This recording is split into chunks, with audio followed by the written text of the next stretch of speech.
আসসালামু আলাইকুম everyone, welcome to my new another recipes video. আজকে যে ভিডিওটি আপনাদের সাথে শেয়ার করব এটা হচ্ছে কেএফসি স্টাইলের পুরোপুরি রেস্টুরেন্টের সাথে আপনাদের ঘরেই তৈরি করে দেখাবো এই চিকেন ফ্রাই রেসিপিটি। তৈরি করা খুবই সহজ আর খেতে ভীষণ মজার হয়ে থাকে।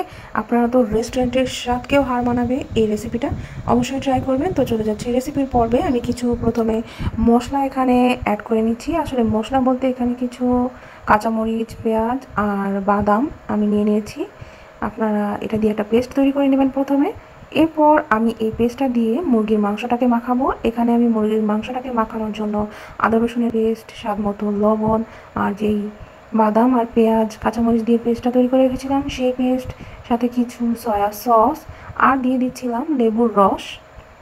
এখন আমি মুরগির মাংসটাকে খুব ভালোভাবে মাখিয়ে নেব। আর এটাকে মাখিয়ে নেওয়ার পর প্রায় 3 থেকে 4 ঘন্টার মতো আমি এটাকে রেস্টে রেখে দেবো ফ্রিজে, যাতে করে খুব ভালোভাবে মশলাটা মাংসের ভেতরে যেতে পারে। এরপর আমি অন্য আরেকটা বাটিতে কিছুটা পরিমাণ ময়দা, সাথে লাল মরিচের গুঁড়ো আর সামান্য একটু লবণ দিয়ে আমি ময়দাটাকে মাখিয়ে নিয়েছি। এই ময়দা দিয়েই আমি এই মুরগির মাংসকে কোট করব।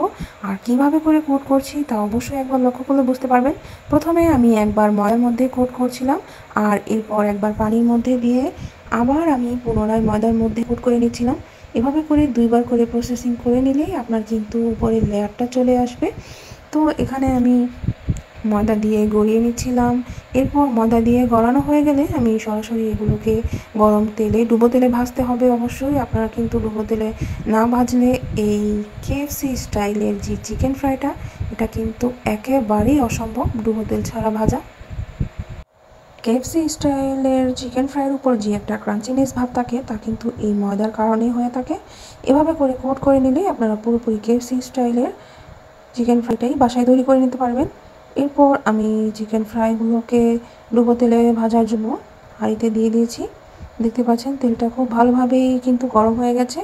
আর এটাকে একটু সময় নিয়ে ভাজতে হবে, যাতে করে ভিতরের মাংসটাও সেদ্ধ হয়ে যায়।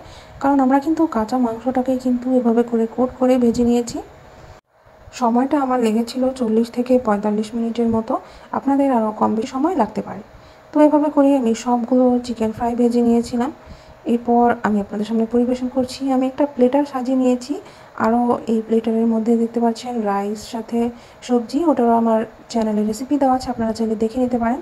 আর অবশ্যই কিন্তু এভাবে করে বাসায় চিকেন ফ্রাইটা ট্রাই করে দেখবেন, খেতে অসম্ভব মজার হয়। আর আপনার কিন্তু তেমন কোনো মশলা বা ঝামেলাও করার লাগছে না। খুব সহজভাবে কিন্তু এই রেসিপিটা আমি তৈরি করে আপনাদেরকে দেখিয়েছি। ভালো লাগলে ভিডিওতে একটা লাইক, কমেন্ট, শেয়ার করবেন। আর অবশ্যই আমার চ্যানেলটা সাবস্ক্রাইব করার অনুরোধ রইল।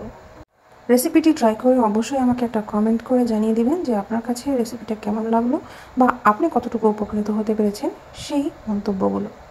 তো ভালো থাকবেন। আল্লাহ হাফেজ।